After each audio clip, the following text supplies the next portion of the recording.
പള്ളുരുത്തിയിലെ ഏറ്റവും ജനത്തിരക്കേറിയ കുമ്പളങ്ങി വഴിയിലെ റോഡിൻ്റെ അവസ്ഥയാണ് ഈ കാണുന്നത്. നല്ല രീതിയിൽ പണിത റോഡ് പൈപ്പിടാനെന്ന രീതിയിൽ വന്ന് സൈഡെല്ലാം പൊളിച്ച് പൈപ്പൊക്കെ ഇട്ടുപോയി ഒരു സൈഡ് പണിയുകയും ചെയ്തു. പക്ഷെ ആ ലെവൽ തെറ്റിച്ച് അവർ ചെയ്തത്. കാര്യം ഒരു സൈഡ് കയറ്റി പണിതപ്പോൾ അവിടെ വരുന്ന വെള്ളം മുഴുവൻ റോഡിന് നടുക്കേറി വന്ന് റോഡ് മൊത്തം പൊളിഞ്ഞ് കുളമായി. അപ്പോൾ നമ്മുടെ PWDയുടെ എൻജിനീയർമാരൊക്കെ ഇപ്പോൾ താഴോട്ടാണ് അവർ വളർച്ച പോയിക്കൊണ്ടിരിക്കുന്നത്. എല്ലാവരും പഠിച്ച് വളരണം. പക്ഷേ ഇവരെ ബുദ്ധി താഴോട്ടാണ് പോകുന്നത്. ഈ റോഡിൻ്റെ പണിത്തെ കോലം കണ്ടില്ല, സൈഡെല്ലാം പൊക്കിയിട്ട് ഒരു രണ്ട് സൈഡും റാവോല് നിൽക്കുന്ന റോഡല്ലേ, വെള്ളം രണ്ട് സൈഡ് പോയി റോഡ് ഭംഗിയാവുള്ളൂ, വെള്ളം നിൽക്കില്ല.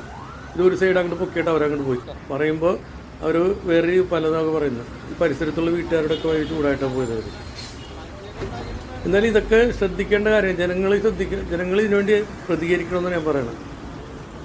ഇങ്ങനെയുള്ള തോന്നിയാസങ്ങൾക്ക് നല്ല രീതിയിൽ പണിത റോഡ് വന്ന് അതുവരെ ഒരു പണിയില്ല. അത് കഴിഞ്ഞാൽ ഓടി വന്നങ്ങോട്ട് പൊളിച്ച് അത് നശിപ്പിച്ചിട്ട് അങ്ങോട്ട് പോകും. ഇത് കണ്ടില്ല, ഓരോ വണ്ടി പോണ അവസ്ഥ കണ്ടില്ലേ. ഇത്രയും വീതിയുള്ള റോഡ് ശരിക്കും പറഞ്ഞാൽ പകുതി ഇപ്പോൾ ഉപയോഗിക്കാൻ പറ്റാത്ത അവസ്ഥയ്ക്ക് കിടക്കണം. ഇതിനെതിരെ പ്രതികരിക്കണം എല്ലാവരും.